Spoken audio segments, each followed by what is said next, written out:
we now know how to calculate the price to earnings ratio. Let's see if we can use it to make a judgment about whether a company is cheap or expensive relative to another company. So let's say I have company A and I have company B. And for the sake of our discussion, let's say they're in the same industry. And that's important because price to earnings really is more of a relative valuation. You kind of want to compare apples to apples. It's hard to compare one price to earnings in one industry to another. We'll talk a lot about in the future about why that is, and we'll get more into the nuance. But let's just say they're in the same industry. Maybe they're software companies. Maybe I can buy company A. Each share I can buy it for. So the price per share of company A is $10. Price per share of company B is $20. So remember, just this information alone does not tell me that A is cheap and B is expensive. And we learned that in our first video. And let's say that is 2008 earnings. 2008 earnings. Company A made $1 per share. $1 of EPS. This is earnings per share, not total earnings. To figure out total earnings, we would take this number and multiply by the number of shares. And let's say company B made $5 per share. $5 EPS, earnings per share. So what are their respective price to earnings ratios? Price to earnings. Company A is 10. The price is 10. The earnings is 1. So 10 divided by 1 is 10. Company B, the price is 20. The earnings are 5. 20 divided by 5 is 4. So just when you look at it superficially right here, when you take price to earnings, and actually just as a little aside, whenever someone says the price to earnings ratio is 10 or the price to earnings for company B is 4, the first thing you should ask is, what earnings are you using? Are you using historical earnings? Are you using the past 12-month earnings? Are you using future earnings? In this case, we use last year's earnings. We use 2008 earnings. And that's a key thing, and we'll talk about that if we have time a little bit more in this video. But so based on 2008 earnings, the price to 2008 earnings for company A is 10. Price to 2008 earnings for company B is 4. So for every dollar of earnings per year, if you believe that the 2008 earnings are indicative, you're paying $4 here. For every dollar of earnings here, you're paying $10. So based on that, this looks cheaper. This looks cheaper, right? Low price to earnings ratio implies that it's cheaper. For the same earnings, you're paying a lower price. For every dollar of earnings, you're paying $4. For every dollar of earnings here, you're paying $10. So it looks like it's cheaper. And if everything was equal, if these companies really were equal in terms of their capital structure, in terms of how much debt they had, in terms of their growth rate, in terms of their risk, in terms of the markets they operate in terms of who are their customers and how much of a competitive advantage they have, if all of those things were completely identical, you would be correct. You would be correct that that company B was cheaper. And notice that it's the complete opposite of just the superficial price. The price here, company B was more, but when you look at the price to earnings ratio, you say company B is cheaper. Now, immediately, if you were to see this in the real market where you see two identical companies and one, or you think they're identical companies and one is trading at a lower multiple or a lower price to earnings multiple than the other, you should be very suspicious. There's some chance that just you're the first person to notice this discrepancy, and then in that case you should go and buy company B, and if you're into shorting things, you could short company A and you could make a lot of money. But you should be very suspicious. It's kind of like the classical, two economists walking down the street and they see a $20 bill.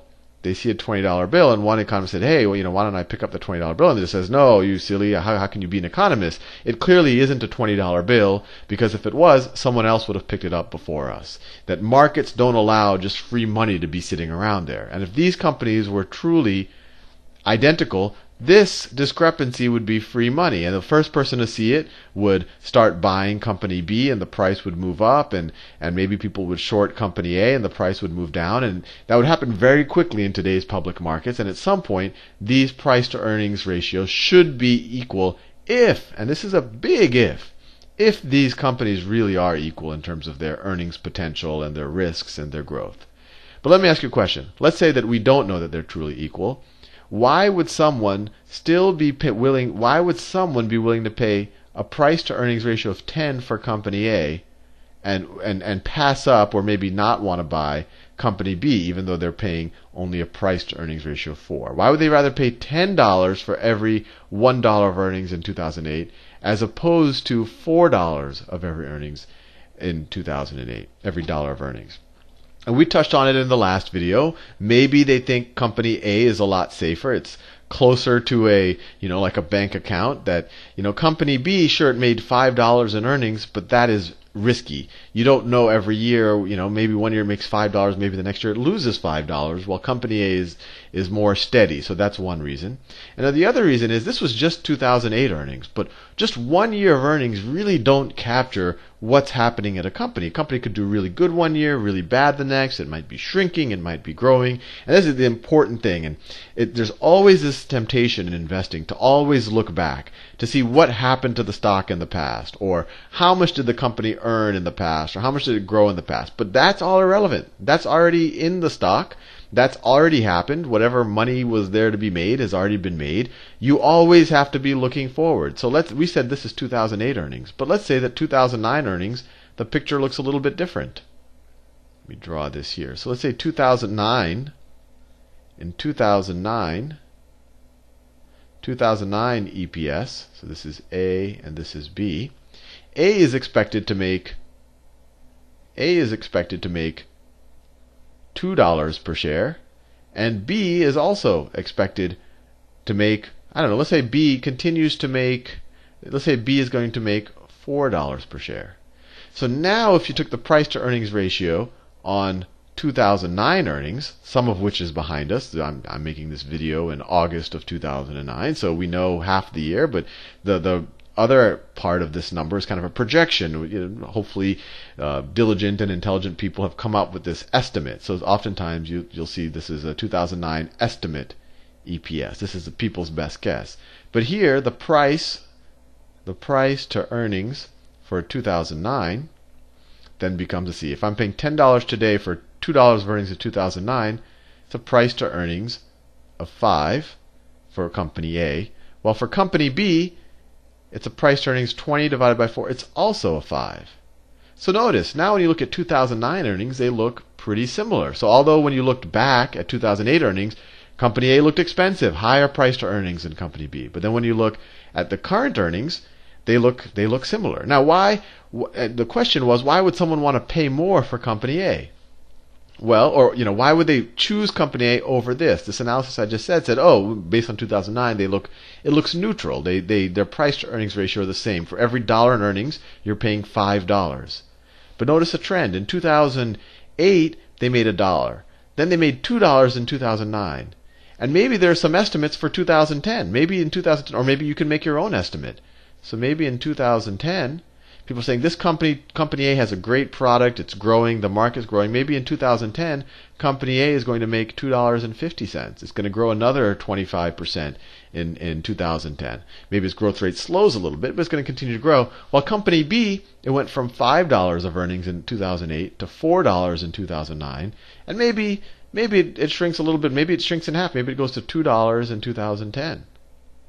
So now if you do a price to earnings on 2010 earnings, so this is 18 months out from when this video is being made, all of a sudden your price to earnings of relative to 2010 earnings is 4 for company A, and it's 10 for company B. So now we've switched places. Now company B looks more expensive on 2010 earnings, and company A looks downright cheap. And this is an important thing to realize, is that in a present period, you are willing to pay a higher price to earnings ratio if the company is growing, and you're going to pay a lower price to earnings ratio if the company isn't growing. So growth is the other reason why you're willing to pay a higher price to earnings ratio. A good exercise, let's say you see a company, sometimes someone might look at a company and let's say there's, let's say company C, it's trading at $100. It's trading at $100, and let's say for 2009, people expect it's going to make $1.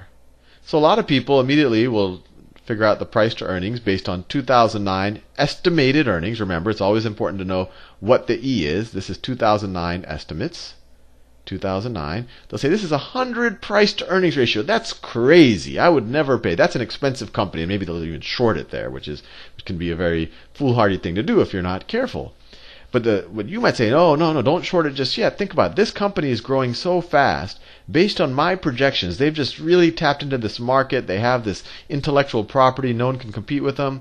In 2010, I expect this company to double every year. Or let's say I expect them to grow 100% every year for the next 3 years. And the other person says, oh, fine, okay. In 2010, if they're going to double, they're going to make $2. Well, that's still a price to earnings based on 2010 of, see, 100 divided by 2 is 50. You're like, that's still expensive. That's still way more expensive than most companies. The average price to earnings ratio in the market right now, I believe, 17 or 18. Why would I pay 50 times 2010 earnings? I'm really going in the forward. And we all know, if you've watched the present value videos, that money in the future, earnings in the future, are worth less than earnings today. But you say, no, but these guys are growing so fast in 2011, they're going to make $4. And then all of a sudden the price to earnings ratio is starting to look a little bit better, 25. And then you could say not only that, but in 2012, I'm so confident that these guys have tapped into this huge market, they're going to make $8 per share. They're just going to keep doubling all the way into 2012. And now all of a sudden you're trading at 12.5 times 2012 earnings. And then if that growth were to continue, and this is an important point, the growth has to continue. That growth you can't just say, oh, if something's growing 100% for 1 year, I'm willing to pay 100 times that. Because if it grows 100% for 1 year and then stops growing, there's no way that you would want to pay 50 times earnings for something that's not growing in the future. But if it keeps growing at 100% per year for 5 years, then it actually might seem interesting. So in 2013, it'll be making $16, and then we're looking at a 6 and change price to earnings, which is downright cheap. So the debate on whether you're willing to pay, when you look at a price to earnings ratio of 100, a lot of people will have a knee-jerk reaction and say, that is unbelievably expensive. The market is crazy. Why on earth would anyone pay 100? And the reason that they're paying 100, if they're not speculators, and obviously most people in the market are, is that they believe that this company is growing very fast, let's say in this case 100% a year, and in order to justify this, the company has to grow that fast for many, many, many years. So in this case, maybe at least 5 or 6 years. Then all of a sudden, this doesn't seem that crazy. For a company that's growing 100% a year for 5 or 6 years, this is actually a good deal. If it's growing 100% a year for 20 years, this is actually a very good deal. Obviously, a 6 price to earnings of 20 times 2013 earnings isn't as good as a 6 price to earnings of 2010, because earnings in the future aren't as worth as much as earnings today, and you can watch the present value video. But give or take, 100% growth is much larger than what most discount rates would be. So this is a good way to think about it. The reason why you're willing to pay a higher price to earnings is for growth, and even more for growth that will continue and that you think has a very high likelihood of occurring. And then the other reason is you think there's very low risk. And we touched on that in the first video when we talked about bank accounts and why someone's willing to pay a 50 price to earnings essentially for a bank account. And one last point, and I'll just touch on this at the end of the video. It's a little bit of technical, but a lot of people, there's kind of a general rule of thumb that if a company is not doing anything, it's just stable, safe, not moving up or down, a kind of a fair or cheap price to earnings is 10 times, 10 times this year or last year, 10 times earnings. And you might wonder, where does that come from? Why isn't it not 9 times earnings or 12 times earnings? And that's actually a very good question. There's actually no obvious reason why it isn't 9 or 11 or 12. It's just 10 because, one, this is a nice round number. And also, if you were to take an earnings stream, so if you were to take, if a company in 2009, 2010, 2011, 2012, it just kept going. And if it had an earnings stream, let's say in every year it's going to make $1. And you were to discount this back, and you should watch the present value videos if this makes no sense to you. But if you were to present value this, let's say they make $1 forever going into the future, and you were to present value this using a discount rate. So 2009 money, that's worth $1. 2010 money, you want to discount it. So you want to divide it by, let's say we use 11% as a discount rate. And actually, roughly 10 or 11%. This is all a little bit of hand wavy. So the value of that dollar would be 1 divided by 1.11. I just added the 11% here. The value of that dollar would be 1 divided by 1.11 squared. This dollar would be 1.11 to the third. If you were to add up the present value of that income stream, you're going to get roughly $10 or 10 times the earning stream. So that's where it comes from. It's kind of, instead of doing this present value calculation for everything, and there's so much error involved anyway in terms of just estimating earnings, people just give a rule of thumb. But obviously if interest rates go down, then this number will go down and you might be able to justify a higher priced earnings, but I don't want to go there just yet. Anyway, see you in the next video.